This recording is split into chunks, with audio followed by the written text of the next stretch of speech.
യേശുവേ, നല്ല പിതാവേ, നല്ല പിതാവേ, നല്ല പിതാവേ. Thank you holy spirit, thank you holy spirit. അല്പസമയം പ്രാർത്ഥിക്കാം. Thank you holy master, thank you holy master. യേശുവേ, ഞങ്ങളങ്ങേ ആരാധിക്കുന്നപ്പാ. യേശുവേ, ഞങ്ങളങ്ങേ ഉയർത്തുന്ന യേശുവേ. Thank you holy master, thank you holy spirit. യേശുവേ, യേശുവേ. Oh, love you Jesus, love you Father. യേശുദായി ദൈവമേ, യവനേശ്വരായവനേ, യേശുദായി ദൈവമേ, യവനേശ്വരായവനേ, എൻ പിതാവേ ഉന്നതനേ. ഓ എൻ പിതാവേ ഉന്നതനേ, ആരാധന ആരാധന, ഓ ആരാധന ആരാധന. യേശുദായി ദൈവമേ, യവനേശ്വരായവനേ, യേശുദായി ദൈവമേ, യവനേശ്വരായവനേ, എൻ പിതാവേ ഉന്നതനേ, എൻ പിതാവേ ഉന്നതനേ, ആരാധന ആരാധന ആരാധന ആരാധന. സഭയുടെ തലയായവൻ, ജീവന്റെ ഉടമസ്ഥനും, സഭയുടെ തലയായവൻ, ജീവന്റെ ഉടമസ്ഥനും, ദൈവപുത്ര നിത്യനാഥ, ദൈവപുത്ര നിത്യനാഥ. യേശുവേ ആരാധന, യേശുവേ ആരാധന.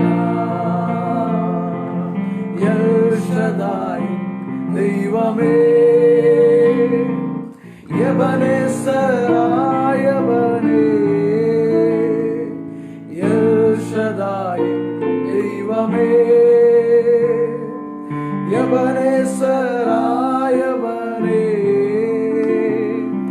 എൻ പിതാവേ ഉന്നതനേ, എൻ പിതാവേ ഉന്നതനേ, ആരാധന ആരാധന ആരാധന ആരാധന. ഓ ആരാധന ആരാധന ആരാധന ആരാധന. എല്ലാവരും നാവുകളെ തുറന്ന് ആരാധന യേശുവേ, ആരാധന പിതാവേ, ആരാധന ആരാധന ആരാധന ആരാധന. യേശുവേ ആരാധന ആരാധന. Love you Holy Master. ആരാധന ആരാധന. എല്ലാ കണ്ണുകളും ദൈവസന്നിധിയിൽ അടച്ച് നമ്മെ തന്നെ കർത്താവിന്റെ കരങ്ങളിലേക്ക് ഏൽപ്പിച്ച് പ്രാർത്ഥിക്കാമോ? കർത്താവിന്റെ വലിയ സാന്നിധ്യവും, കർത്താവിന്റെ വലിയ മഹത്വവും, കർത്താവിന്റെ വലിയ കൃപകളും നമുക്ക് അനുകൂലമായി വെളിപ്പെടട്ടെ. എല്ലാ കണ്ണുകളും അടച്ചൊന്ന് പ്രാർത്ഥിക്കാമോ? ഇന്ന് നമ്മൾ പ്രാർത്ഥിച്ചുകൊണ്ടിരിക്കുമ്പോൾ കർത്താവിന്റെ വലിയ പ്രവർത്തികൾ, കർത്താവിന്റെ വലിയ മഹത്വം നമുക്ക് അനുകൂലമായി വെളിപ്പെടട്ടെ. Thank you holy spirit, thank you holy master. യേശുവേ, ഞങ്ങൾ ഒരുമിച്ച് പ്രാർത്ഥിക്കുന്നപ്പാ, അപ്പന്റെ വലിയ മഹത്വവും അപ്പന്റെ വലിയ സാന്നിധ്യവും ഞങ്ങൾക്ക് അനുകൂലമായി ചലിക്കട്ടെ. ഇന്ന് ഈ ഞായറാഴ്ച ഞങ്ങൾ ഒരുമിച്ച് അപ്പന്റെ സന്നിധിയിലായിരിക്കുമ്പോൾ വലിയ ദൈവ പ്രവർത്തി കണ്ട് സന്തോഷിപ്പാൻ പിതാവേ അവിടെ നിന്ന് ഞങ്ങളെ ഒരുക്കണമേ കർത്താവേ. മഹത്വം അവിടെ നിന്ന് എടുക്കും യേശുവിൻ നാമത്തിൽ പിതാവേ, ആമേൻ. നമുക്കിങ്ങനെ ഒരുമിച്ച് കർത്താവിന്റെ സന്നിധിയിലായിരിക്കാൻ കർത്താവ് ഒരുക്കുന്ന വലിയ കൃപകൾക്കായി, വലിയ വിശ്വസ്തതകൾക്കായി കർത്താവിനെ സ്തുതിക്കുന്നു. നമ്മൾ ഒരുമിച്ച് പാട്ടുകൾ പാടി കർത്താവിനെ ആരാധിക്കും. നമ്മുടെ കർത്താവ് വലിയവന്. ചേർന്ന് എല്ലാവരും ഒരു ഇരിപ്പിടമൊക്കെ ക്രമീകരിച്ച് വേഗത്തിലൊന്നിരിക്കുക. നമുക്ക് ഒരുമിച്ച് പാട്ടുകൾ പാടി കർത്താവിനെ സ്തുതിക്കാമല്ലോ. Thank you holy master. ആരാധനയ്ക്ക് യോഗ്യനായ കർത്താവിനെ നമ്മൾ ഒരുമിച്ച് എല്ലാവരും സന്തോഷത്തോടെ ആരാധനയ്ക്ക് യോഗ്യനേ അങ്ങേ ഞങ്ങൾ ആരാധിച്ചിടുന്നിതാ. ആരാധനയ്ക്ക് യോഗ്യനേ അങ്ങേ ഞങ്ങൾ ആരാധിച്ചിടുന്നിതാ. അഴിയുമൂഴിയും നിർമ്മിച്ച നാഥനെ, അഴിയുമൂഴിയും നിർമ്മിച്ച നാഥനെ ആത്മാവിൽ ആരാധിക്കാം. കർത്താവിനെ നിത്യം സ്തുതിച്ചിടും ഞാൻ. ആത്മാവിൽ ആരാധിക്കാം. കർത്താവിനെ നിത്യം സ്തുതിച്ചിടും ഞാൻ. പാരത്തിൽ നിറയപ്പെട്ട എന്നെ നിന്നെ പാടിയാൽ പീഡിച്ചെടുത്തു. പാപത്താൽ നിറയപ്പെട്ട എന്നെ നിന്നെ പാടിയാൽ പീഡിച്ചെടുത്തു. പാവന നീണം തന്നു പാപത്തിൻ കറമുക്കി, പാവന നീണം തന്നു പാപത്തിൻ കറമുക്കി. രക്ഷിച്ചതാരങ്ങേ ഞാൻ എന്നാളും ആത്മാവിൽ ആരാധിക്കാം. രക്ഷിച്ചതാരങ്ങേ ഞാൻ എന്നാളും ആത്മാവിൽ ആരാധിക്കാം. ആരാധനയ്ക്കു യോഗ്യനേ അങ്ങേ ഞങ്ങൾ ആരാധിച്ചിടുന്നിതാ. ആരാധനയ്ക്കു യോഗ്യനേ അങ്ങേ ഞങ്ങൾ ആരാധിച്ചിടുന്നിതാ. വാഗ്ദത്തം പോലെ നിന്റെ സന്നിധാനെ നിൻ മക്കൾ കൂടിയിടുമ്പോൾ, വാഗ്ദത്തം പോലെ നിന്റെ സന്നിധാനെ നിൻ മക്കൾ കൂടിയിടുമ്പോൾ അദ്ദേവന്നാനുഗ്രഹം ചെയ്തിടാമെന്നുര, അദ്ദേവന്നാനുഗ്രഹം ചെയ്തിടാമെന്നുര. ചെയ്തവൻ നീ മാത്രമേ എന്നാളും ആത്മാവിൽ ആരാധിക്കാം. ചെയ്തവൻ നീ മാത്രമേ എന്നാളും ആത്മാവിൽ ആരാധിക്കാം.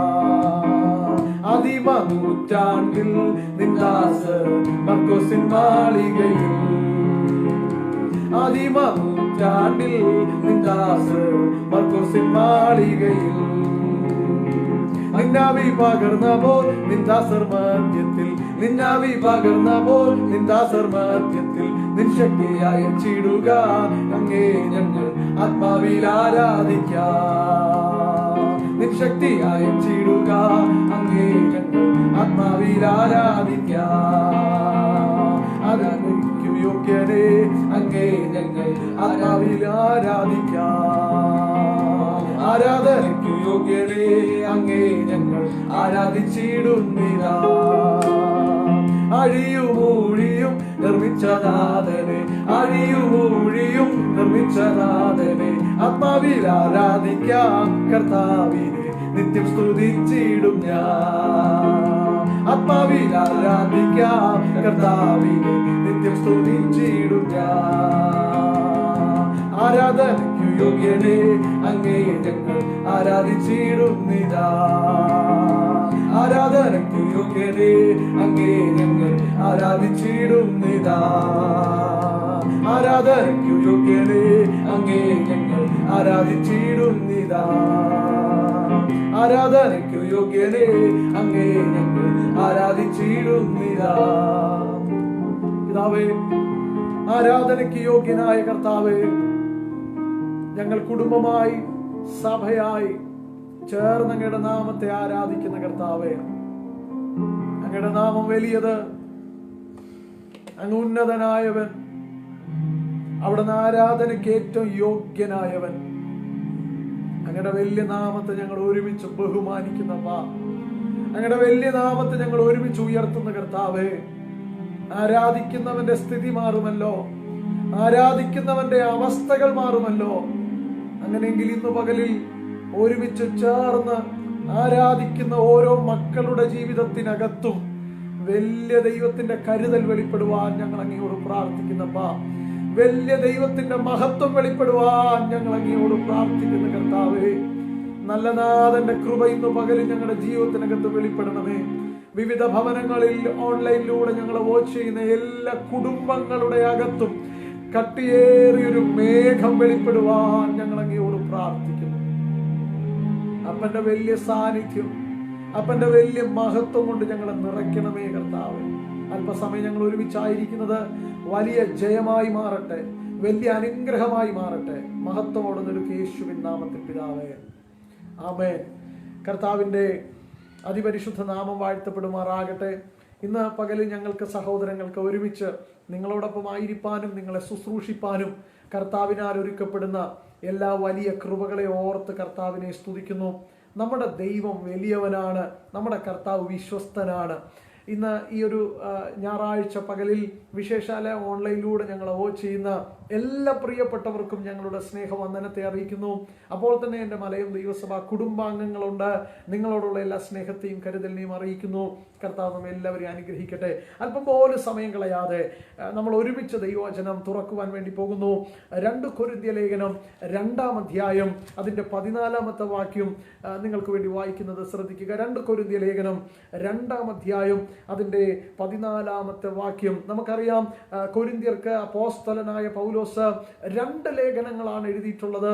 ആ 2 ലേഖനങ്ങളിൽ 2-ാം ലേഖനത്തിന്റെ 2-ാം അധ്യായം അതിന്റെ 14-ാമത്തെ വാക്യമാണ് ഇന്ന് നമ്മൾ തുറക്കുവാൻ വേണ്ടി പോകുന്ന. എല്ലാവരും വേദപുസ്തകങ്ങളെ തുറന്ന് ആ വചനത്തോട് പ്രതികരിക്കുക. കർത്താവിന്റെ അഭിഷിക്തൻ എന്ന് വായിച്ചേ. ക്രിസ്തുവിൽ ഞങ്ങളെ എപ്പോഴും ജയോത്സവമായി നടത്തുകയും ക്രിസ്തുവിൽ ഞങ്ങളെ എപ്പോഴും ജയോത്സവമായി നടത്തുകയും എല്ലായിടത്തും ഞങ്ങളെ കൊണ്ട് തന്റെ പരിജ്ഞാനത്തിന്റെ വാസന വെളിപ്പെടുത്തുകയും ചെയ്യുന്ന ദൈവത്തിന് സ്തോത്രം. അടുത്ത വാക്യം കൂടെ ചേർന്നൊന്ന് വായിക്കാമോ? രക്ഷിക്കപ്പെടുന്നവരുടെ ഇടയിലും നശിക്കുന്നവരുടെ ഇടയിലും ഞങ്ങൾ ദൈവത്തിന് ക്രിസ്തുവിന്റെ സൗരഭ്യവാസനയാകുന്നു.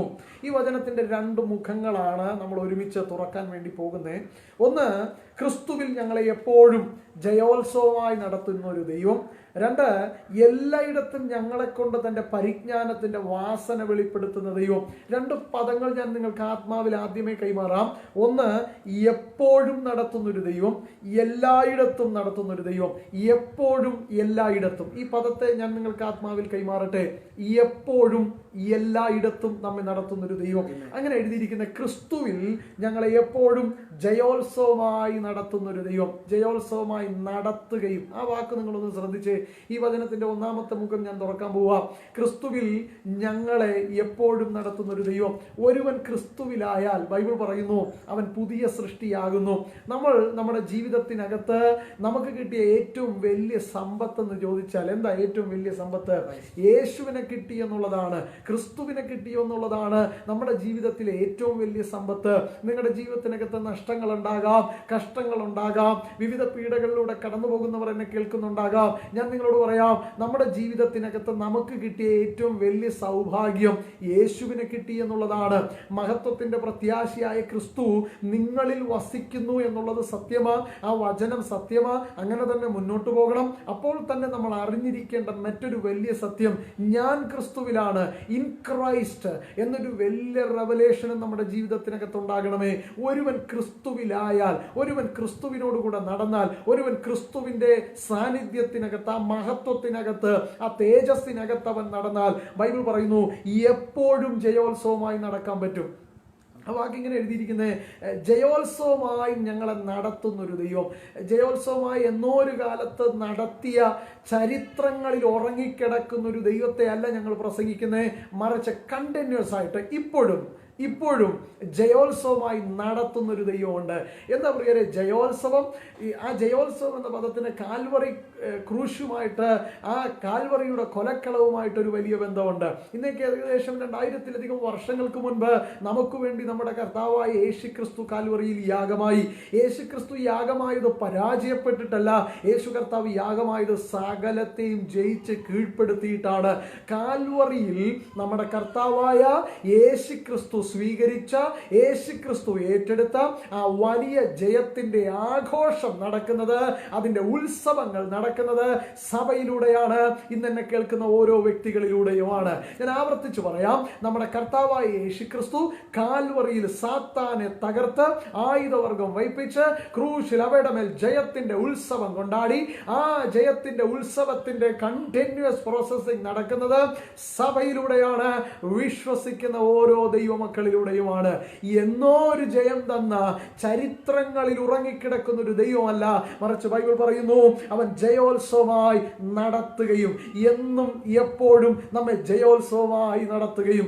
ഏതൊക്കെയോ ചില ദിവസങ്ങളിൽ മാത്രം ഒരു സന്തോഷം, 2 ദിവസം ജയമുണ്ട്, ആഴ്ചയിൽ ബാക്കി 3 ദിവസവും പരാജയമാണ്. ഇങ്ങനൊരു ക്രിസ്തീയ ജീവിതമല്ല ദൈവം ആഗ്രഹിക്കുന്നത്. ബിസിനസ്സിനകത്ത് വർക്കുകൾ ചെയ്യുമ്പോൾ 2 ദിവസം ഒരു വലിയ സന്തോഷമുണ്ട്, പക്ഷെ പിന്നത്തേതിൽ വലിയ പരാജയമാണ്. ആരും ചോദിക്കുന്നത് എങ്ങനെ പോകുന്നു ജീവിതമൊക്കെ? കൊറോണയൊക്കെ അല്ലേ, കഷ്ടപ്പാടാ, തട്ടിമുട്ടിയൊക്കെ പോകുന്നേ, വലിയ പ്രതിസന്ധിയാ. നോ, ഇതല്ല ദൈവം ആഗ്രഹിക്കുന്നത്. ദൈവം ആഗ്രഹിക്കുന്നു നിങ്ങൾ എപ്പോഴും ജയോത്സവമായി നടക്കണമെന്ന് ദൈവം ആഗ്രഹിക്കുന്നു. അത് നിങ്ങളുടെ ബിസിനസ്സിലാകട്ടെ, നിങ്ങളുടെ വിദ്യാഭ്യാസ മേഖലകളിലാകട്ടെ, നിങ്ങളുടെ ഏതു മേഖലകളിലാകട്ടെ, എപ്പോഴും ജയോത്സവത്തോടെ നടത്തണമെന്ന് ദൈവം ആഗ്രഹിക്കുന്നു. കാര്യം, കാൽവറിയിൽ നമ്മുടെ കർത്താവായ യേശു ക്രിസ്തു സാത്താനെ സമ്പൂർണമായി പരാജയപ്പെടുത്തി. യേശു കർത്താവ് കാൽവറിയിൽ ഏറ്റെടുത്ത ജയം അത് പൂർണ്ണമാണ്, അത് ആധികാരികമാണ്. യേശു കർത്താവ് ഭാഗികമായിട്ടൊരു ജയമല്ല കാൽവറിയിൽ ഏറ്റെടുത്തത്, മറിച്ച് സമ്പൂർണമായ ആധികാരികമായ ഒരു ജയമാണ് യേശു കർത്താവ് ഏറ്റെടുത്തത്. ആ കർത്താവായ യേശു ക്രിസ്തുവിൽ വിശ്വസിക്കുന്ന സകല വ്യക്തികൾക്കും, ഞാൻ ആവർത്തിച്ചു പറയാം, കർത്താവായ യേശു ക്രിസ്തുവിൽ വിശ്വസിക്കുന്ന സകല വ്യക്തികളിലും ഈ ജയത്തിന്റെ പകർച്ച നടന്നിരിക്കും. ഇന്ന് ഈ ലൈവിലൂടെ ഞങ്ങളെ കാണുന്ന, ലോകരാജ്യങ്ങളിൽ ഞങ്ങളെ കാണുന്ന നൂറുകണക്കിന് വ്യക്തികളുണ്ട്. ഞാൻ നിങ്ങളോട് പറയാം, നിങ്ങൾ കർത്താവായ യേശു ക്രിസ്തുവിനെ വിശ്വസിക്കുന്നെങ്കിൽ, നമ്മുടെ കർത്താവായ യേശു ക്രിസ്തു കാൽവറിയിൽ ഏറ്റെടുത്ത ജയം അത് നിങ്ങളുടെ ജയമാ. നിങ്ങൾ പരാജയപ്പെടുവാൻ എന്റെ ദൈവം സമ്മതിക്കത്തില്ല. ആരോ പറയുന്നു നീ പരാജയപ്പെടുമെന്ന്. ശത്രു നിന്നെ പരാജയപ്പെടുത്തുവാൻ പദ്ധതികൾ ഒരുക്കുമായിരിക്കാം. ശത്രു നിന്നെ തകർക്കുവാൻ ചില പ്ലാനുകൾ പദ്ധതികൾ തയ്യാറാക്കുമായിരിക്കാം. എന്തിനേറെ, ഞാൻ പരാജയപ്പെടുമോ എന്ന് നിനക്ക് തന്നെ തോന്നി തുടങ്ങിയിരിക്കാം. അതുകൊണ്ട് ഇന്ന് പകൽ ഈ വചനം ദൈവസഭ കുടുംബാംഗങ്ങളോട് പരിശുദ്ധാത്മാവ് പറയുന്നത്, ഇല്ല, നമ്മെ ജയോത്സവമായി നടത്തുന്ന ഒരു ദൈവമുണ്ട്. ഇന്നത്തെ സന്ദേശത്തിന്റെ തലക്കെട്ടിതാ, നമ്മെ ജയോത്സവമായി നടത്തുന്ന ഒരു ദൈവമുണ്ട്. എല്ലാ മേഖലകളിലും, ഇപ്പോഴും നീ പോകുന്നിടത്തൊക്കെ, നിങ്ങൾ കൈവയ്ക്കുന്നിടത്തൊക്കെ നിങ്ങൾക്ക് ജയമാണ്. ഇന്ന് ഞാൻ ആവർത്തിച്ച് പറയാം, നിങ്ങൾ പരാജയപ്പെടുമോ, തകരുമോ, ഉടയുമോ എന്ന് ശത്രുക്കൾ മാത്രമല്ല നിങ്ങൾ പോലും ചിന്തിച്ചിട്ടുണ്ടാകാം. എന്നാൽ ഇന്ന് പകലിൽ പരിശുദ്ധാത്മാവ് പറയുന്നു, ഇല്ല, നിന്നെ ജയോത്സവമായി നടത്തുന്ന ഒരു ദൈവമുണ്ട്. കാര്യം, കാൽവറിയിൽ സ്വർഗം എല്ലാം നമുക്ക് വേണ്ടി ചെയ്തിട്ടുണ്ട്. കാൽവറിയിൽ സ്വർഗം നമുക്ക് വേണ്ടി എല്ലാം കരുതിയിട്ടുണ്ട്. അതുകൊണ്ട് കൊലോസ്യ ലേഖനം തന്നെ 2-ാം അധ്യായം അതിന്റെ 14-ാമത്തെ വാക്യത്തിൽ പറയുന്നു. കൊലോസ്യ ലേഖനം ഒന്ന് എടുക്കണേ. കൊലോസ്യ ലേഖനം 2-ാം അധ്യായം അതിന്റെ 14-ാമത്തെ വാക്യം. അതിക്രമങ്ങളൊക്കെയും നമ്മോട് അടുത്ത വാക്ക് നമുക്ക് വിരോധവും പ്രതികൂലവുമായിരുന്ന കൈയെഴുത്തും മായിച്ച് ക്രൂശിൽ തറച്ച് നടുവിൽ നിന്ന് നീക്കിക്കളഞ്ഞ. ആ 3 പദങ്ങളെ നിങ്ങളൊന്ന് ശ്രദ്ധിച്ചെടുക്കണമേ. നമുക്ക് വിരോധമായി എഴുതിയിരുന്ന കൈയെഴുത്തിനെ 3 പദങ്ങളാണ്. 1 മായിച്ചു, 2 തറച്ചു, 3 നീക്കിക്കളഞ്ഞു. ഈ പദത്തെ സഭ സ്വീകരിക്കണമേ. 1 അവൻ മായിച്ചു, 2 വാക്ക് തറച്ചു, 3 നീക്കിക്കളഞ്ഞു. ഇതിനകത്ത് ഒരു പദം ഞാൻ തൊടാം, ക്രൂശിൽ തറച്ചു. ഇത് യഹൂദന്മാരുടെ സിസ്റ്റവുമായി ബന്ധപ്പെട്ട ഒരു ഭാഗമാണ്. എന്താണെന്നറിയാമോ? യഹൂദന്മാരുടെ ഇടയിൽ ആരെങ്കിലും പൈസ മേടിച്ചിട്ട്, കടം മേടിച്ചിട്ട് പൈസ തിരിച്ചു കൊടുത്തില്ലെങ്കിൽ യഹൂദന്മാർ കവലകളിലും അവരുടെ വീടുകളിലും ഒക്കെ മുൻപിൽ ഒരു നോട്ടീസ് അടിച്ചു വയ്ക്കും. എന്ന് പറഞ്ഞാൽ നമ്മുടെയൊക്കെ നാട്ടിൽ ജപ്തി വന്നാൽ ബാങ്കുകാർ ജപ്തി നോട്ടീസ് ഒട്ടിച്ചു വെക്കുന്നത് പോലെ ഒരു നോട്ടീസ് അങ്ങോട്ട് ഒട്ടിച്ചു വെക്കും. കാര്യം വരുന്നവരും പോകുന്നവരും ഒക്കെ ഇത് കാണണം, അപമാനിക്കണം, അങ്ങനെ അപമാനം പേറി ഈ പൈസ തിരിച്ചു കൊടുക്കണം. ഇതാണ് ലക്ഷ്യം. അങ്ങനെ അപമാനം പേറി തിരിച്ചു പൈസ കൊടുക്കാൻ വേണ്ടി നോട്ടീസ് ഒട്ടിച്ചു വെക്കും. ശത്രുവിന്റെ പദ്ധതിയെല്ലാം നിന്നെ അപമാനിക്കുക എന്നുള്ളതാണ്. എന്നാൽ സ്വർഗത്തിന്റെ പ്ലാൻ എന്തെന്നറിയാമോ? നിങ്ങളെ മാന്യതയുടെ പുതപ്പെടുക എന്നുള്ളത് തന്നെയാണ്. ഇന്ന് പകലിലും അപമാനം പേറി എന്നെ കേൾക്കുന്ന ചില വ്യക്തികളുണ്ട്. ഞാൻ നിങ്ങളോട് പറയാം, നിന്റെ അപമാനത്തെ മാന്യതയാക്കി തീർക്കാൻ എന്റെ ദൈവത്തിന് കഴിയും. യഹൂദന്മാരുടെ ഒരു സിസ്റ്റമാ ഇങ്ങനെ നോട്ടീസ് ഒട്ടിച്ചു വെക്കുക. അങ്ങനെ നോട്ടീസ് ഒട്ടിച്ചു വെച്ചതിന് ശേഷം ആരെങ്കിലും പൈസ തിരിച്ചു കൊടുത്താൽ അവർ ചെയ്യുന്നത് എന്തറിയാമോ? ആ ഒട്ടിച്ച നോട്ടീസിന്റെ പുറത്ത് ഒരു ആണി അടിച്ചു വെക്കും. അന്നേരം നാട്ടുകാരൊക്കെ കാണും, നോട്ടീസ് കാണും. അന്നേരം ആണി അടിച്ച നോട്ടീസ് ആണെങ്കിൽ അവർക്ക് മനസ്സിലാകും ഈ കടം വീട്ടിയതാണ്, അതിന്റെ ബാധ്യത തീർന്നതാണ്. ഇതാണ് അതിന്റെ സൈൻ. ഞാൻ നിങ്ങളോട് പറയട്ടെ, 2000-ലധികം വർഷങ്ങൾക്ക് മുൻപ് നമ്മുടെ കർത്താവായ യേശു ക്രിസ്തുവിന്റെ കരം മരത്തോട് ചേർത്ത്, ക്രൂശിനോട് ചേർത്ത് ആണിയടിച്ചു വെക്കുമ്പോൾ ആ കരം വിളിച്ചു പറഞ്ഞ് എന്നറിയാമോ? നിനക്ക് വേണ്ടിയുള്ളതെല്ലാം വീട്ടിയിരിക്കുന്നു, നിനക്ക് വേണ്ടിയുള്ളതെല്ലാം ചെയ്തിരിക്കുന്നു. ഞാൻ നിങ്ങളോട് പറയാം, നിങ്ങളുടെ ജീവിതത്തിനകത്ത് നിങ്ങളുടെ സസ്റ്റൈനിങ്ങിന് ആവശ്യമായതെല്ലാം നമ്മുടെ കർത്താവായ യേശു ക്രിസ്തു കാൽവറിയിൽ ചെയ്തു കഴിഞ്ഞു. നിങ്ങളുടെ രോഗം തുടങ്ങിയിട്ട് ചില ദിവസങ്ങളെ ആയിട്ടുള്ളൂ.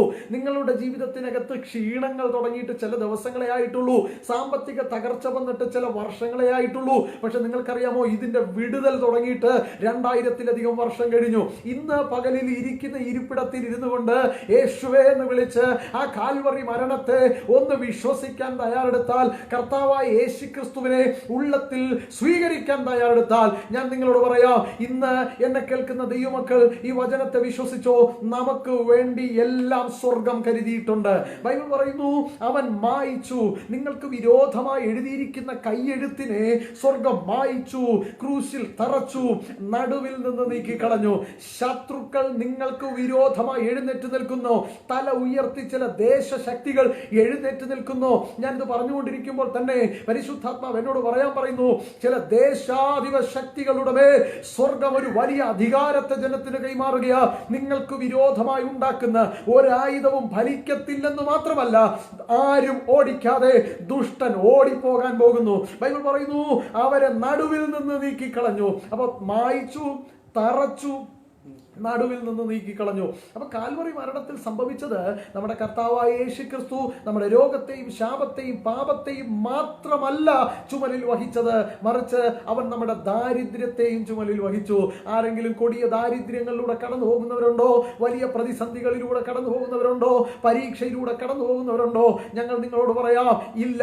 നിന്റെ ദാരിദ്ര്യത്തെയും കൂടെ എന്റെ കർത്താവ് കാൽവറിയിൽ ഏറ്റെടുത്തു. ചേർന്ന് കരമൊന്ന് ഉയർത്തിയ ഒരു ആമേൻ പറയാമോ? പറ്റുന്നവരെല്ലാം ഒരു ആത്മാവിൽ ഒന്ന് പ്രതികരിച്ചു തുടങ്ങിക്കോ. കാര്യം ഇന്ന് പകലിൽ ഈ വചനം വിശ്വാസയോഗ്യമാ. ഈ വചനത്തിന്റെ ശക്തി ചിലരുടെ കുടുംബങ്ങൾക്കകത്തിറങ്ങാൻ പോവുക. ഞാൻ വിശ്വസിക്കുന്നു, നിന്റെ ജീവിതത്തിനകത്ത് ദാരിദ്ര്യത്തെ മാറ്റാൻ എന്റെ യേശുവിന് കഴിയും. അങ്ങനെ യേശു കർത്താവ് കാൽവറിയുടെ കൊലക്കളത്തിൽ, കാൽവറിയിൽ യേശു കർത്താവ് വലിയ ജയത്തെ സ്വീകരിച്ചു. നിങ്ങൾക്കറിയാമോ, സങ്കീർത്തനങ്ങളുടെ പുസ്തകം 22-ാം അധ്യായം ഒന്ന് തുറക്കണേ. സങ്കീർത്തനങ്ങളുടെ പുസ്തകം 22-ാം അധ്യായം നമ്മൾ പഠിക്കുമ്പോൾ ദാവീദ് ആത്മാവിൽ കർത്താവായ യേശു ക്രിസ്തുവിന്റെ ക്രൂശ് മരണം ആത്മാവിൽ കണ്ടെഴുതിയിരിക്കുക. മത്തായി, മർക്കോസ്, ലൂക്കോസ്, യോഹന്നാൻ ഇവരെല്ലാം എഴുതിയത് ചരിത്രമാണ്. യേശു കർത്താവിന്റെ ക്രൂശീകരണത്തെ ലൈവായിട്ട് കണ്ട് അവിടെ നടന്ന സംഭവങ്ങൾ ഒപ്പിയെടുത്ത് അങ്ങനെ അവർ ചരിത്രമാണ് എഴുതിയത്. പക്ഷെ ദാവീദ് 22-ാം സങ്കീർത്തനം അതിന്റെ 1-ാമത്തെ വാക്യം ഒന്ന് വായിച്ചേ. എന്റെ ദൈവമേ, എന്റെ ദൈവമേ, എന്റെ ദൈവമേ, എന്റെ ദൈവമേ, നീ എന്നെ കൈവിട്ടതെന്ത്? എന്നെ രക്ഷിക്കാതെ. ശ്രദ്ധിച്ചേ, എന്റെ ദൈവമേ. ഇത് യേശു കർത്താവിന്റെ ക്രൂശ് മരണവുമായി ബന്ധപ്പെട്ട് അതിനൊക്കെ എത്രയോ യുഗങ്ങൾക്ക് മുൻപ് ദാവീദ് പ്രവചനത്തിൽ എഴുതിയിരിക്കുക. അതിന്റെ 10-ാമത്തെ 12-ാമത്തെ വാക്യം ഒന്ന് വായിച്ചേ. അനേകം കാളകൾ എന്നെ വളഞ്ഞു, ബാശാൻ കൂറ്റന്മാർ എന്നെ ചുറ്റിയിരിക്കുന്നു. നിങ്ങളൊന്ന് കണ്ടേ, പ്രവാചകന്റെ കണ്ണിൽ പടയാളികൾ വളഞ്ഞതല്ല കാണുന്നത്. ഒരു പ്രൊഫറ്റ് കാണുന്നത് എന്തുവാ? അനേകം കാളകൾ എന്നെ വളഞ്ഞിരിക്കുന്നു. അടുത്ത് ഭാഷ, ഇതൊക്കെ കാണുന്നത്. അല്ലാതെ പുരോഹിതന്മാർ വിരോധമായി നിൽക്കുന്നതോ അല്ലെങ്കിൽ പട്ടാളക്കാർ എഴുന്നേറ്റ് നിൽക്കുന്നതോ ഒറ്റിക്കൊടുത്തതോ ചൂണ്ടിക്കാണിച്ചതോ ഇതൊന്നും അല്ല. പ്രവാചക കണ്ണില് കാളകൾ എഴുന്നേറ്റ് നിൽക്കുന്നു. അതിന്റെ 16-ാമത്തെ വാക്യം വായിച്ചേ. നായ്ക്കൾ എന്നെ വളഞ്ഞു. കാര്യം ഒരു സ്പിരിച്വൽ സൈഡാണ് പ്രവാചകൻ കാണുന്നത്. ഞാൻ ഇത് പറയുമ്പോൾ ആത്മാവിൽ ഞാൻ ചിലത് കാണുന്നു. ചില വ്യക്തികൾക്ക് വിരോധമായി ചില നായ്ക്കൾ വളയുന്നുണ്ട്. പക്ഷെ നിങ്ങൾക്കറിയാമോ, ഇസ്രായേൽ മക്കൾക്ക് വിരോധമായി ഒരു നായ പോലും നാവനക്കിയിലാണ് എഴുതിയിരിക്കുന്നത്. നിങ്ങൾക്ക് വിരോധമായി ഒന്ന് എഴുന്നേൽക്കാനോ നിങ്ങൾക്ക് വിരോധമായി സംസാരിക്കാനോ കഴിയാതെ വണ്ണം ദാനിയേലിനു വേണ്ടി സിംഹത്തിന്റെ വായടച്ച ദൈവം ചില ശത്രുക്കളുടെ വായ നിനക്ക് വേണ്ടി അടയ്ക്കാൻ പോവുക. വിശ്വസിക്കാൻ പറ്റുന്നവർ ആമേൻ പറഞ്ഞെന്ന് പ്രതികരിച്ചോ. നിങ്ങൾക്ക് വിരോധമായി ഉണ്ടാക്കുന്ന യാതൊരു ആയുധവും ഫലിക്കത്തില്ല. അപ്പം ചരിത്രകാരന്മാർ അല്ലെങ്കിൽ ചരിത്രത്തിൽ എഴുതിയിരിക്കുന്ന അപ്പോസ്തലന്മാർ അവിടെ കണ്ട കാര്യങ്ങൾ എഴുതുമ്പോൾ പ്രവാചക കണ്ണിൽ എഴുതിയിരിക്കുന്നു, ഇല്ല നായ്ക്കൾ ചുറ്റി വളഞ്ഞിരിക്കുന്നു, കാളകൾ എന്നെ വളഞ്ഞിരിക്കുന്നു, ബാഷാൻ കൂറ്റം എന്നെ ചുറ്റിയിരിക്കുന്നു. അപ്പം പ്രവാചകന്റെ കണ്ണില് വേറൊരു തലമാണ് കാണുന്നത്. അതിന്റെ 30-ാമത്തെ വാക്യം ഇതിന്റെ എല്ലാം അവസാനം. ഇത് 22-ാം സങ്കീർത്തനം നിങ്ങളൊന്ന് വായിച്ചോണേ. അതിന്റെ 30-ാമത്തെ വാക്യം ഒന്ന് വായിച്ചേ. സന്തതി അവനെ സേവിക്കും. ശ്രദ്ധിച്ചേ, പ്രവാചകന്റെ കണ്ണിൽ പറയുന്ന അടുത്തൊരു പദം ഇതാണ്, ഒരു സന്തതി അവനെ സേവിക്കും. ഇത്രയെല്ലാം പ്രശ്നം വന്ന് യേശു കർത്താവിനെ ഉപദ്രവിച്ച് തലയിൽ മുൾക്കിരീടം വെച്ച് കർത്താവിനെ എങ്ങനെയെല്ലാം അപമാനിക്കാമോ, എങ്ങനെയെല്ലാം തകർക്കാമോ, അങ്ങനെയെല്ലാം തകർത്തിരിക്കുമ്പോഴും ബൈബിൾ പറയുന്നു, പ്രവാചകൻ പറയുന്നു, ഒരു സന്തതി എഴുന്നേറ്റ് വരും, ആ സന്തതി അവനെ സേവിക്കും. വരുന്ന തലമുറയോട് യഹോവയെ കുറിച്ച് കീർത്തിക്കും.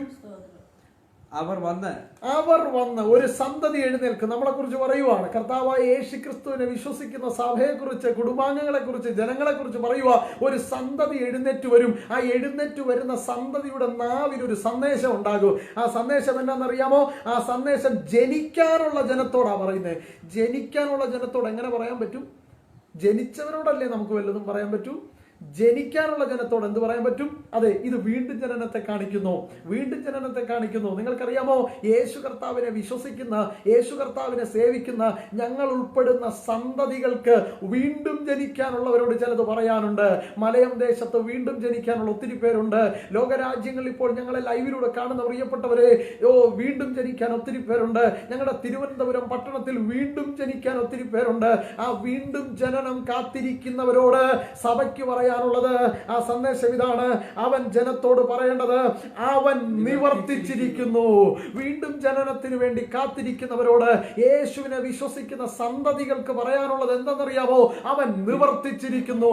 ഇന്ന് പകലിലും ആവേശമൊട്ടും കുറയാതെ, അഭിഷേകമൊട്ടും കുറയാതെ ഞങ്ങൾ സഭാ സഹോദരങ്ങൾ വിളിച്ചു പറയുന്നു, എന്റെ കർത്താവ് കാൽവറിയിലെല്ലാം നിവർത്തിച്ചിരിക്കുന്നു. അവൻ അന്ന് നിവർത്തിച്ചതിന്റെ ജയോത്സവമാണ് ഇന്ന് നമ്മൾ നടക്കുന്നത്. ഏതൊക്കെയോ ഒരു ദിവസം ജയം, അടുത്ത പരാജയം, പിന്നെ ജയം. ഇല്ല, ഇത് സ്വർഗത്തിന്റെ പ്ലാനല്ല. സ്വർഗം ആഗ്രഹിക്കുന്നു എന്നും ജയത്തോടെ നടക്കുവാൻ. നിങ്ങൾ എന്നും ജയോത്സവമായി മുന്നോട്ട് പോകണമെന്ന് സ്വർഗം ആഗ്രഹിക്കുന്നു. നിങ്ങൾക്കറിയാമോ, യേശു കർത്താവിന്റെ ശിഷ്യന്മാർ യേശു കർത്താവിന്റെ മരണാടക്ക പുനരുത്ഥാനത്തിന് ശേഷം പല രാജ്യങ്ങളിൽ, പല സ്ഥലങ്ങളിലേക്ക് ചിതറപ്പെട്ടു. തോമസ് എന്ന് പറയുന്ന അപ്പോസ്തലനാണ് ഇന്ത്യയിൽ വന്നതെന്ന് ചരിത്രം പറയുന്നു. തോമസിന്റെ ഒരു പ്രത്യേകത എന്താണെന്നറിയാമോ? തോമസ് കണ്ടാലേ വിശ്വസിക്കൂ. അന്നേരം ആ യേശു കർത്താവ് പറയുന്ന, തോമസേ, കാണാതെ വിശ്വസിക്കുന്നവർ ഭാഗ്യവാന്മാർ എന്ന് യേശു കർത്താവ് തോമസിനോട് പറയുന്നു. തോമസ് ചെന്ന് യേശു കർത്താവിന്റെ തുളയ്ക്കപ്പെട്ട കരത്തിൽ തൊട്ടു. തോമസ് ചെന്ന് യേശു കർത്താവിന്റെ വിലാപ്പുറത്ത് തൊട്ടു. കാര്യം, കുന്നം കൊണ്ട് തുളയ്ക്കപ്പെട്ട അവസാന തുള്ളി രക്തവും കൊടുത്ത ആ യേശുവിന്റെ വിലാപ്പുറത്ത് തോമസ് തൊട്ടു. നമ്മുടെ ഇന്ത്യയുടെ ഒരു കൾച്ചർ അനുസരിച്ച് ഇതാ, നമുക്കെല്ലാം ഒന്ന് കാണണം, നമുക്കിതെല്ലാം കണ്ടെങ്കിലേ നമ്മൾ വിശ്വസിക്കത്തുള്ളൂ. അതുകൊണ്ടാകാം തോമസിന് ഇവിടെ തന്നെ കർത്താവ് അയച്ചത്. തോമസ് ഇതെല്ലാം കണ്ടു, ബോധ്യപ്പെട്ടു. ആ തുളയ്ക്കപ്പെട്ട കയ്യിൽ തോമസ് ലീഹ തൊടുമ്പോ എന്താ വിളിച്ചു പറയണമെന്നറിയാമോ? ഞാൻ സകലതും നിങ്ങൾക്ക് വേണ്ടി ചെയ്തിട്ടുണ്ട്, ഞാൻ സകലതും ചെയ്തിട്ടുണ്ട്. ആ വിലാപ്പുറത്ത് തോമസ് കൈകൊണ്ട് തൊടുമ്പോ എന്നാ വിളിച്ചു പറയണമെന്നറിയാമോ? ഞാൻ കൊടുക്കേണ്ടതെല്ലാം കൊടുത്തു തീർത്തിട്ടുണ്ട്, ചെയ്യേണ്ടതെല്ലാം ചെയ്തു എന്ന് കയ്യും, കൊടുക്കേണ്ടതെല്ലാം കൊടുത്തു എന്ന് വിലാപ്പുറവും കൊണ്ട് തൊട്ട തോമസ് അത് ഉറപ്പിച്ച ഇന്ത്യയിലേക്ക് വരുന്നത്. അതിന്റെ അർത്ഥം എന്താണെന്നറിയാമോ? ഇന്ത്യയിലുള്ള ജനങ്ങളോട് ദൈവത്തിന് പറയാനുള്ളത്, ഞാൻ സകലതും വീട്ടിയിരിക്കുന്നു, സകലതും ചെയ്തിരിക്കുന്നു. ഇന്ന് ഭാരതത്തിൽ ഞങ്ങളെ കേൾക്കുന്ന പ്രിയപ്പെട്ടവർ, വിവിധ രാജ്യങ്ങളിൽ ഞങ്ങളെ കേൾക്കുന്ന ഇന്ത്യക്കാർ, ഞങ്ങളുടെ നാട്ടിലുള്ള പ്രിയപ്പെട്ടവർ എല്ലാവരോട് സഭയ്ക്ക് പറയുവാനുള്ള സന്ദേശം ഇതാണ്: ചെയ്യേണ്ടതെല്ലാം എന്റെ കർത്താവ് ചെയ്തിരിക്കുന്നു, കൊടുക്കേണ്ടതെല്ലാം കർത്താവ് കൊടുത്തിരിക്കുന്നു, വീട്ടേണ്ടതെല്ലാം അവൻ വീട്ടിയിരിക്കുന്നു. കടഭാരത്തിൽ അലയുന്നവർ, ജീവിതത്തിനകത്ത് ഒരു സമാധാനവും ഇല്ലാതിരിക്കുന്നവർ, ഒരു സ്വസ്ഥതയും ഇല്ലാതിരിക്കുന്നവർ ഞങ്ങളെ കേൾക്കുന്നുണ്ട്. ഞങ്ങൾക്ക് നിങ്ങളോട് പറയുവാനുള്ളത്, യേശുവിൽ വിശ്വസിക്ക്. കർത്താവായ യേശു ക്രിസ്തുവിനെ രക്ഷിതാവും കർത്താവുമായി സ്വീകരിച്ച് അവൻ ചെയ്യേണ്ടതെല്ലാം ചെയ്തിരിക്കുന്നു. ഒരു സന്തതി എഴുന്നേറ്റ് വരും, അവരുടെ നാവിൽ ഒരു സന്ദേശമുണ്ട്. ആ സന്ദേശം മറ്റൊന്നല്ല, പല സന്ദേശങ്ങളില്ല, ഒറ്റ സന്ദേശമേ ഉള്ളൂ: സകലവും അവൻ നിവൃത്തിയാക്കിയിരിക്കുന്നു, സകലവും അവൻ നിവൃത്തിയാക്കിയിരിക്കുന്നു. ഇങ്ങനെ ക്രിസ്തുവിൽ ഒരുവനാകുമ്പോൾ അവൻ പോകുന്നിടത്തെല്ലാം ഈ കർത്താവായ യേശു ക്രിസ്തുവിന്റെ ജയത്തിന്റെ ഉത്സവത്തിൽ അവൻ നടക്കാൻ പോകുന്നത്. നിങ്ങൾ പരാജയപ്പെടുവാൻ എന്റെ ദൈവം സമ്മതിക്കത്തില്ല. ആ വാക്യം ഒന്നുകൂടെ വായിക്കണേ. ക്രിസ്തുവിൽ ഞങ്ങളെ വല്ലപ്പോഴും എന്നല്ല, വല്ലപ്പോഴും ജയോത്സവമായി നടത്തുമെന്നല്ല. 365 ദിവസവും 24 മണിക്കൂറും നിന്നെ ജയോത്സവമായി നടത്തുന്ന ഞാൻ നടന്നെന്നല്ല, അവൻ എന്നെ നടത്തി. അർത്ഥം, എന്റെ കൈ പിടിച്ചെന്നെ നടത്തുന്ന ഒരുവനുണ്ട്, എന്റെ കൈ പിടിച്ചെന്നെ നടത്തുന്ന ഒരു കർത്താവുണ്ട്. ജയോത്സവമായി, എന്നും ജയോത്സവമായി. എന്റെ കുടുംബാംഗങ്ങളോട് ഞാൻ പറയാം, എന്നെ കേൾക്കുന്ന പ്രിയപ്പെട്ടവരോട് ഞാൻ പറയാം, നിങ്ങൾ പോകുന്നിടത്തൊക്കെ നിങ്ങൾ ജയാളികളായിരിക്കും. ഇന്ന് ഇതിനകത്തിരുന്ന് സന്ദേശം കേൾക്കുമ്പോൾ, നിങ്ങൾ ഒരുമിച്ച് ആരാധിക്കുമ്പോൾ, നിങ്ങൾ സ്തോത്രം പറയുമ്പോൾ, നിങ്ങൾ കർത്താവിനെ ആരാധിക്കുമ്പോൾ നിങ്ങൾക്കൊരു ജയമുണ്ട് എന്നല്ല ഞങ്ങൾ പ്രസംഗിക്കുന്നത്. ജയം കിട്ടിയതുകൊണ്ടാണ് നമ്മൾ ഒരുമിച്ച് കർത്താവിനെ സ്തുതിക്കുന്നത്. നമ്മൾ ജയാളികളായതുകൊണ്ടാണ് ഒരുമിച്ച് കർത്താവിനെ ആരാധിക്കുന്നത്.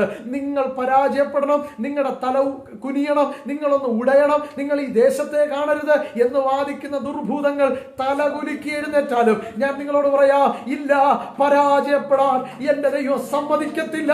കാര്യം, എന്റെ ദൈവം ജയത്തിന്റെയും വിജയത്തിന്റെയും ദൈവമാണ്. ജയോത്സവമായി നമ്മെ നടത്തുന്ന ഒരു ദൈവമുണ്ട്.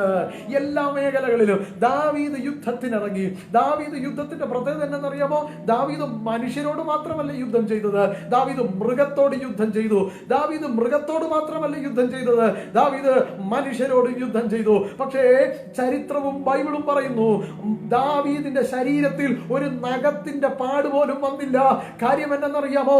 യുദ്ധം ചെയ്തത് കർത്താവാണ്. ഇന്ന് പകലിൽ ഞാൻ നിങ്ങളോട് പറയാം, യുദ്ധം യഹോവയ്ക്കുള്ളത്, പരാജയം പിശാചിനുള്ളത്, ജയം ദൈവത്തിന്റെ സഭയ്ക്കുള്ളത്. ആവർത്തിച്ചു പറയാം, യുദ്ധം യഹോവയ്ക്കുള്ളത്, പരാജയം പിശാചിനുള്ളത്, ജയം ദൈവത്തിന്റെ സഭയ്ക്കുള്ളത്.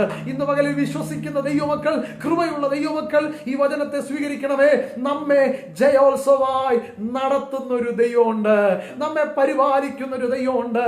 ഇന്ന് പകലിൽ നിങ്ങൾ പരാജയപ്പെടാൻ എന്റെ ദൈവം സമ്മതിക്കത്തില്ല. അത് വിദ്യാഭ്യാസ മേഖലയിലാകട്ടെ, നിന്റെ ബിസിനസ്സിനകത്താകട്ടെ, കുടുംബ ജീവിതത്തിലാകട്ടെ, നിങ്ങളുടെ ആത്മീക ശുശ്രൂഷകളിലാകട്ടെ, നിങ്ങളുടെ ദേശത്തിലാകട്ടെ, നിങ്ങളുടെ കുടുംബക്കാരുടെ ഇടയിലാകട്ടെ, നിങ്ങൾ പരാജയപ്പെടാൻ എന്റെ ദൈവം സമ്മതിക്കത്തില്ല. നമ്മെ എപ്പോഴും ജയോത്സവമായി നടത്തുന്ന ഒരു ദൈവം നമുക്കുണ്ട്. അടുത്തൊരു ഭാഗം കൂടെ പറഞ്ഞ് 10 മിനിറ്റകത്ത് നമ്മൾ പ്രാർത്ഥിക്കാൻ പോവാം.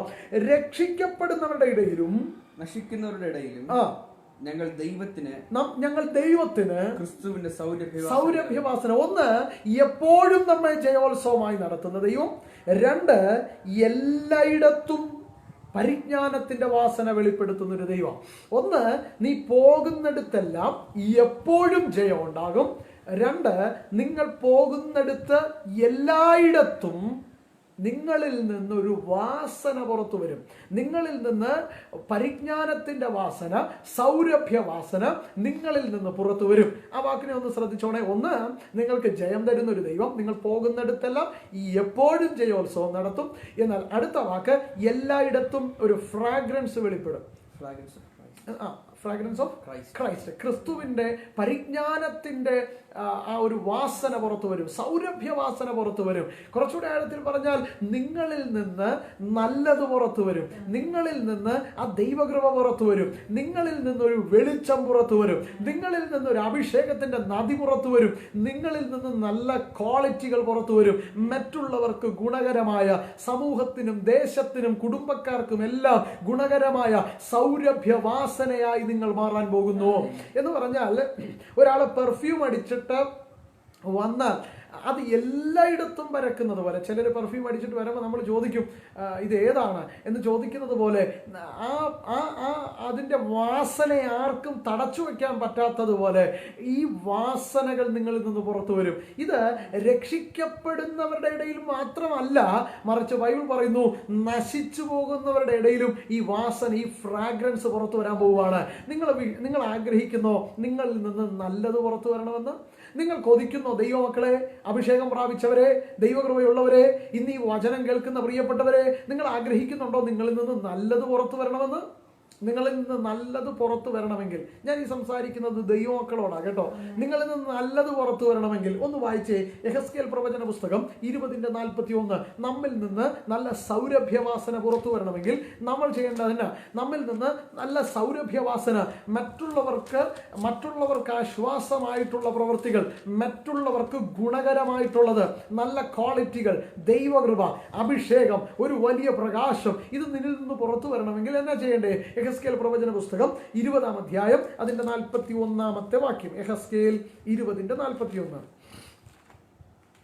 വായിച്ചാട്ടെ. ഞാൻ നിങ്ങളെ ജാതികളുടെ ഇടയിൽ നിന്ന് പുറപ്പെടുവിച്ചു. നിങ്ങൾ ചിതറിപ്പോയിരിക്കുന്ന രാജ്യങ്ങളിൽ നിന്ന് ശേഖരിക്കുമ്പോൾ ഞാൻ നിങ്ങളെ സൗരഭ്യവാസനയായി സ്വീകരിക്കും. ഞാൻ നിങ്ങളെ ജാതികളുടെ ഇടയിൽ നിന്ന് പുറപ്പെടുവിച്ചു. ഞാൻ ഇപ്പൊ നേരത്തെ നിങ്ങൾ ജാതികളുടെ ഇടയിൽ ഇടകലർന്നാ ജീവിച്ച്, പക്ഷെ ജാതികളുടെ ഇടയിൽ നിന്ന് ഞാൻ നിങ്ങളെ സെപ്പറേറ്റ് ആക്കി എന്ന് പറഞ്ഞാൽ നമ്മുടെ ജീവിതത്തിനകത്ത് ഒരു വേർപാടിന്റെ അനുഭവം ഉണ്ടാകണം. ഞാൻ എസ്പെഷ്യലി എൻ്റെ സഭയോടും ദൈവമക്കളോടുമാണ് സംസാരിക്കുന്നത്. നമ്മുടെ ജീവിതത്തിനകത്ത് വേർപാടും വിശുദ്ധിയും ഉണ്ടെങ്കിൽ മാത്രമേ നമ്മിൽ നിന്ന് സൗരഭ്യവാസന പുറത്തു വരത്തുള്ളൂ. നമ്മിൽ നിന്ന് നല്ലത്, ദൈവം വെച്ച നല്ലത് പുറത്തു വരണമെങ്കിൽ നമ്മുടെ ജീവിതത്തിനകത്ത് വിശുദ്ധിയും വേർപാടും ഉണ്ടാകണം. പഴയകാല പിതാക്കന്മാരെല്ലാം അവരുടെ എല്ലാ സന്ദേശങ്ങളിലും ഉൾപ്പെടുത്തിയിട്ടുള്ള ഒരു പദമാണ് വേർപാട്. എന്തുകൊണ്ടെന്നറിയാമോ അവർ വേർപാടിന് വേണ്ടി പിടിച്ചു നിന്നത്? എന്തുകൊണ്ടെന്നറിയാമോ അവർ വിശുദ്ധിക്ക് വേണ്ടി എഴുന്നേറ്റ് നിന്നത്? ഈ വേർപെട്ട ഒരുവനെ മാത്രമേ ദൈവത്തിന് ഉപയോഗിക്കാൻ പറ്റത്തുള്ളൂ.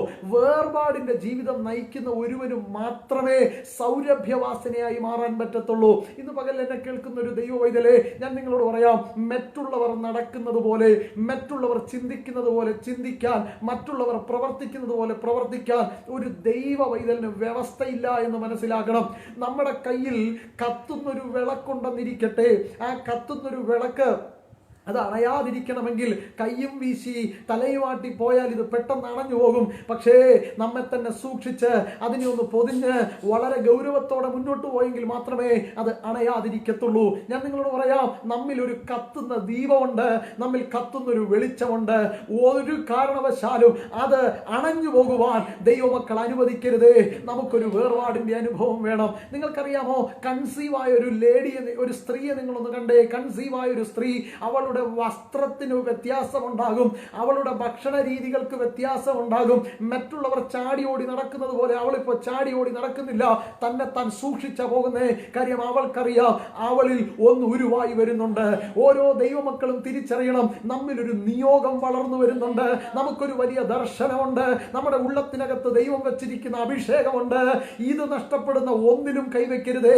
ഇന്ന് പരിശുദ്ധാത്മാവ് സഭയോടും കുടുംബാംഗങ്ങളോടും പറയുന്നു, ദൈവം നിങ്ങളെ ഏതൊക്കെ മേഖലകളിൽ ഉപയോഗപ്പെടുത്തിയാലും, ദൈവം നിങ്ങളുടെ ഏതൊക്കെ ജീവിതത്തിനകത്ത് നിങ്ങളെ ഉയർത്തിയാലും മാനിച്ചാലും, നമ്മിലുള്ള നിയോഗം നഷ്ടപ്പെട്ടു പോകരുത്, നമ്മിലുള്ള പ്രാവ് പറന്നു പോകരുത്, അഭിഷേകം നഷ്ടപ്പെട്ടു പോകരുത്. വേർപാടിന്റെ ഒരു ജീവിതം ദൈവമക്കൾക്കുണ്ടാകണം. നമുക്ക് സഭയായി ഒരുമിച്ച് കൂടാൻ കഴിയുന്നില്ല, ആരാധനാലയങ്ങളിൽ നമുക്ക് ഒരുമിച്ച് ഫെലോഷിപ്പ് ആരാധിക്കാൻ, ഒരുമിച്ച് കൂടി ആരാധിപ്പാൻ കഴിയുന്നില്ല.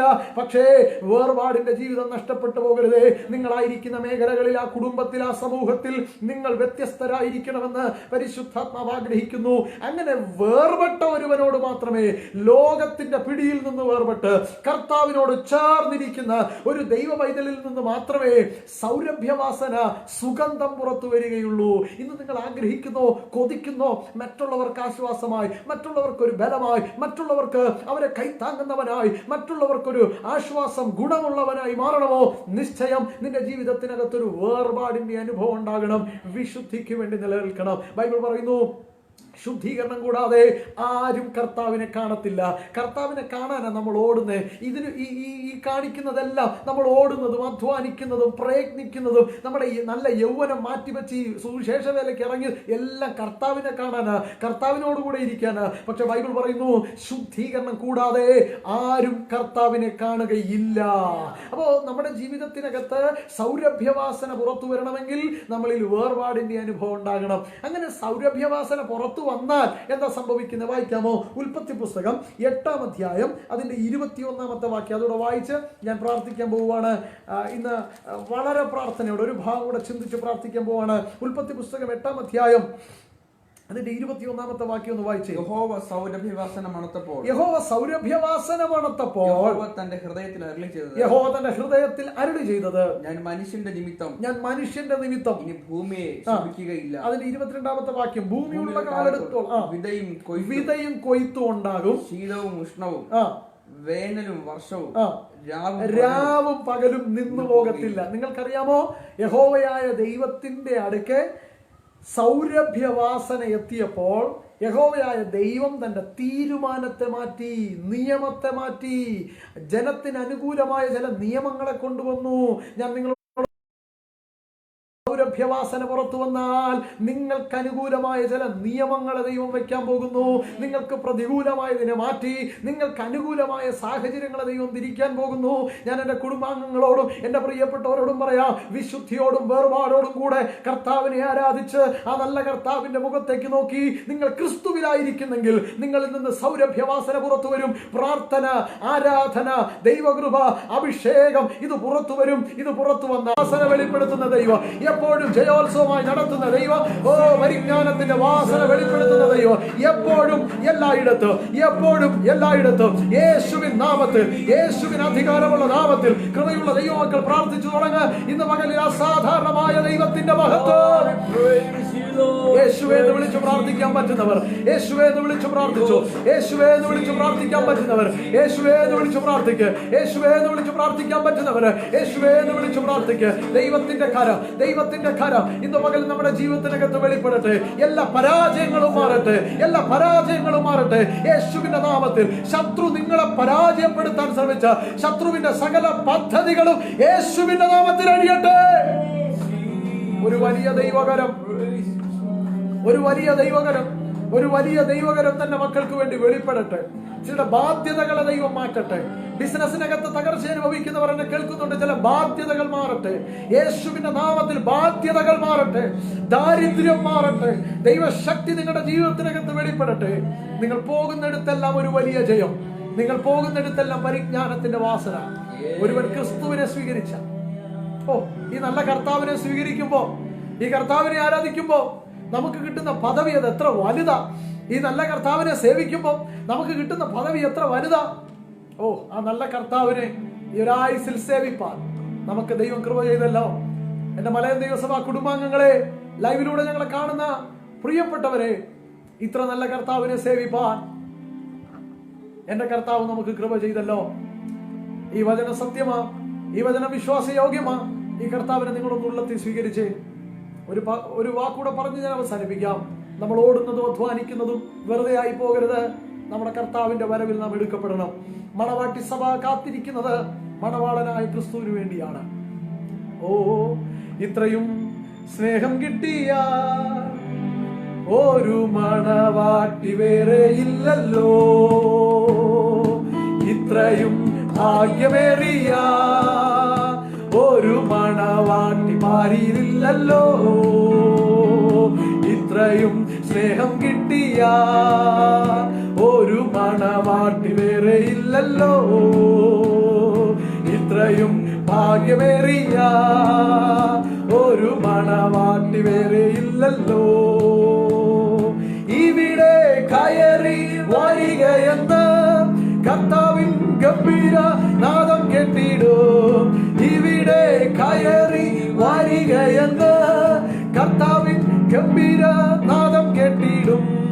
മധ്യാകാശത്തിങ്കൽ മണിപ്പന്തലിൽ മണവാട്ടി സഭയുടെ വേലി നടക്കും.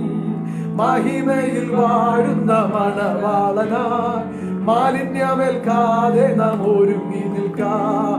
മഹിമയിൽ വാഴുന്ന മണവാളനായി മാലിന്യമേൽക്കാതെ നാം ഒരുങ്ങി നിൽക്കാം. ഈ വചനത്താൽ പരിശുദ്ധാത്മാവ് നമ്മെ ബലപ്പെടുത്തട്ടെ. ഇത്ര വലിയ ഭാഗ്യവും ഇത്ര വലിയ പദവിയും ഇത്ര വലിയ പ്രത്യാശയും നമ്മുടെ ജീവിതത്തിൽ കർത്താവ് നമുക്ക് തന്നല്ലോ. എല്ലാ കണ്ണുകളും ദൈവസന്നിധിയിൽ അടച്ചു നമുക്ക് നമ്മെ തന്നെ സമർപ്പിച്ച് പ്രാർത്ഥിക്കാം. എപ്പോഴും എല്ലായിടത്തും ജയോത്സവമായി പരിജ്ഞാനത്തിന്റെ വാസന വെളിപ്പെടുത്തുന്നവരായി നമ്മെ നടത്തുന്നൊരു ദൈവം. നമ്മെ തന്നെ സമർപ്പിച്ച് പ്രാർത്ഥിക്കുമ്പോൾ കർത്താവിന്റെ അഭിഷേകത്തെ ചുരുക്കമായി പ്രാർത്ഥിക്കും. പിതാവ്, ഞങ്ങൾക്ക് ഒരുമിച്ച് ഞങ്ങളുടെ സന്നിധിയിൽ കടന്നു വരികയാണ്. ഞങ്ങൾക്ക് നൽകിയ നല്ല സഭാരാധനയ്ക്ക് നന്ദി പറയുന്നു. ഞങ്ങളെ കേട്ട ജനതയുടെ കരങ്ങളിലേക്ക് അനുഗ്രഹിച്ചു പ്രാർത്ഥിക്കുകയാണ്. ഞങ്ങൾ കേട്ടതുപോലെ സൗരഭ്യവാസനയായി ഞങ്ങളെ മാറ്റിയതിനായി ഞങ്ങൾ നന്ദി പറയുന്നു. ഞങ്ങൾ ഇന്നു മുതൽ ഞങ്ങൾ പോകുന്നിടത്തൊക്കെയും ക്രിസ്തുവിനെ ജനം മണക്കട്ടെ, ക്രിസ്തുവിനെ ജനം അറിയട്ടെ, ക്രിസ്തുവിനെ ജനം സ്പർശിക്കട്ടെ. ഞങ്ങളെ സ്പർശിക്കുമ്പോൾ കർത്താവിനെ സ്പർശിക്കുന്ന നിലവാരത്തിൽ സൗരഭ്യവാസനയും അഭിഷേകവും കൊണ്ട് ഇന്ന് പകൽ ഞങ്ങളെ നിറച്ചതിനായി ഞങ്ങൾ നന്ദി പറയുകയാണ്. ജനത്തെ ഞങ്ങളുടെ കാര്യങ്ങളിലേക്ക് ഏൽപ്പിക്കുന്ന പിതാവേ, ഞങ്ങളുടെ ഹൃദയവും മനസ്സ് തുറന്ന പിതാവിന്റെയും പുത്രന്റെയും പരിശുദ്ധാത്മാവിന്റെ നാമത്തിൽ അനുഗ്രഹിച്ച് പ്രാർത്ഥിക്കുന്നു. ഞങ്ങൾ കേട്ട ദൈവത്തിന്റെ വചനം അത് ആക്റ്റീവാക്കി ദൈവത്തിന്റെ ആത്മാവ് മാറ്റേണ്ടതിനായി ഞങ്ങൾ ഒരുമിച്ച് പ്രാർത്ഥിക്കുന്നു. ആക്ടിവേഷൻ നടക്കട്ടെ. ഞങ്ങൾ ഒരുമിച്ച് ഒരിക്കൽ കൂടെ ജനത്തെ അനുഗ്രഹിച്ച് പ്രാർത്ഥിക്കുന്ന യേശുവേ, ഞങ്ങൾ ഒരുമിച്ച് അനുഗ്രഹിച്ച് പ്രാർത്ഥിക്കുന്നു. സകലമാന മഹത്വം എല്ലാം എനിക്ക് തരുന്ന യേശുവേ, പ്രാർത്ഥന കേട്ടതിന് നന്ദി. യേശുവിന്റെ നാമത്തിൽ തന്നെ കർത്താവ് നമ്മെ എല്ലാവരെയും ധാരാളമായിട്ട് അനുഗ്രഹിക്കട്ടെ. ഇന്നത്തെ ശുശ്രൂഷകൾ നിങ്ങളുടെ ജീവിതത്തിനകത്ത് ഏറ്റവും അനുഗ്രഹമായി എന്ന് വിശ്വസിക്കുന്നു. നമുക്ക് ഒരുമിച്ച് ഇങ്ങനെ ദൈവവചനം കേൾക്കുവാനും പ്രാർത്ഥിക്കാനും ഒക്കെ കർത്താവ് കൃപ ചെയ്യുന്നല്ലോ. ലോകരാജ്യങ്ങൾ ഞങ്ങളെ കണ്ട പ്രിയപ്പെട്ടവരുണ്ട്, അവരോടുള്ള എല്ലാ സ്നേഹത്തെയും നന്ദി അറിയിക്കുന്നു. അപ്പോൾ തന്നെ എൻ്റെ മലയം ദൈവസഭ കുടുംബാംഗങ്ങൾ, എൻ്റെ പിതാക്കന്മാർ, അമ്മമാർ, എൻ്റെ സഹോദരി സഹോദരങ്ങൾ, എൻ്റെ ആത്മസന്തതികളൊക്കെ ലൈവിൽ ഞങ്ങളോടൊപ്പം ഉണ്ട്. നിങ്ങളെല്ലാവരെയും കർത്താവ് ധാരാളമായിട്ട് അനുഗ്രഹിക്കട്ടെ. നമുക്ക് ഒരുമിച്ച് ദൈവകൃപയോടെ മുന്നോട്ട് പോകാം. ഇന്നത്തെ ഈ വചനത്താൽ ദൈവം നമ്മെ അനുഗ്രഹിക്കട്ടെ. എപ്പോഴും എല്ലായിടത്തും ജയത്തോടെ കർത്താവ് നടത്തട്ടെ. കർത്താവ് നമ്മെ ബലപ്പെടുത്തട്ടെ. പ്രത്യേകിച്ച് മലയം ദൈവസഭയുടെ പ്രവർത്തനങ്ങൾ, നമ്മുടെ ശുശ്രൂഷകൾ എല്ലാം ഓർത്ത് നിങ്ങൾ പ്രാർത്ഥിക്കണമേ. നമുക്ക് ഒരുമിച്ച് വളരെ ദൈവകൃപയോടെ മുന്നോട്ട് പോകാം. അപ്പോൾ തന്നെ മലയം ദേശത്തെ ഓർത്ത് നിങ്ങൾ പ്രാർത്ഥിക്കുക. നമ്മുടെ എല്ലാ പ്രവർത്തനങ്ങളെയും വഹിച്ചു പ്രാർത്ഥിക്കുക. ഗവൺമെന്റിന്റെ എല്ലാ നിർദ്ദേശങ്ങളും പാലിക്കുക. കോവിഡ് കാലമാണ്. വളരെ സുരക്ഷിതമായി കഴിവതും നിങ്ങൾ ഭവനങ്ങളിൽ തന്നെ ആയിരിക്കുക. കർത്താവ് നമ്മെ എല്ലാവരെയും അനുഗ്രഹിക്കട്ടെ. നിങ്ങളുടെ പ്രാർത്ഥനകൾ ഞങ്ങൾക്ക് ആവശ്യമാണ്. ദയവായി ഞങ്ങളെ ഓർത്ത് പ്രാർത്ഥിക്കുക. പ്രത്യേകിച്ച് ഞങ്ങൾക്ക് ഇന്ന് സഹോദരങ്ങൾക്ക് ഒരുമിച്ച് നിങ്ങളെ ശുശ്രൂഷിപ്പാൻ കഴിഞ്ഞത് വലിയ പദവിയായി കാണുന്നു. ഞങ്ങളെല്ലാം കുടുംബമായിട്ട് തന്നെ നിങ്ങളോടൊപ്പം ഉണ്ട്. കുടുംബമായിട്ടാണ് ഇന്ന് നിങ്ങളെ ശുശ്രൂഷിച്ചത്. എല്ലാവരും സൗഖ്യത്തോടും സന്തോഷത്തോടും ദൈവകൃപയോടും ആയിരിക്കുക. പ്രത്യേകിച്ച് ഇന്നത്തെ ദിവസത്തിന് ഒരു പ്രത്യേകത ഉണ്ട്. ഇന്ന് ഫാദേഴ്സ് ഡേ ആണ്. എല്ലാ അപ്പന്മാർക്കും ഞങ്ങളുടെ ആശംസകൾ അറിയിക്കുന്നു. നിങ്ങളെല്ലാവരെയും കർത്താവ് അനുഗ്രഹിക്കട്ടെ. നിങ്ങൾ അപ്പന്മാരാണ് ഞങ്ങളുടെയൊക്കെ ജയത്തിൻ്റെ പ്രേരക ശക്തി എന്ന് പറയുന്നത്. എല്ലാ അപ്പന്മാരെയും കർത്താവ് അനുഗ്രഹിക്കുമാറാകട്ടെ. Wish you very very happy father's day. കർത്താവ് നമ്മെ എല്ലാവരെയും അനുഗ്രഹിക്കട്ടെ. അപ്പോൾ തന്നെ മറ്റെല്ലാ പ്രിയപ്പെട്ടവർക്കും ഞങ്ങളുടെ സ്നേഹത്തെയും നന്ദിയും അറിയിക്കുന്നു. കർത്താവ് നമ്മെ എല്ലാവരെയും അനുഗ്രഹിക്കട്ടെ. അടുത്ത സമയം നമ്മൾ തമ്മിൽ കാണും വരെ അത്യുന്നതന്റെ കൃപ നിങ്ങളുടെ ആത്മാവിനോട് കൂടെ ഇരിക്കട്ടെ. വിശ്വസിക്കുക. God bless you. ആമേൻ.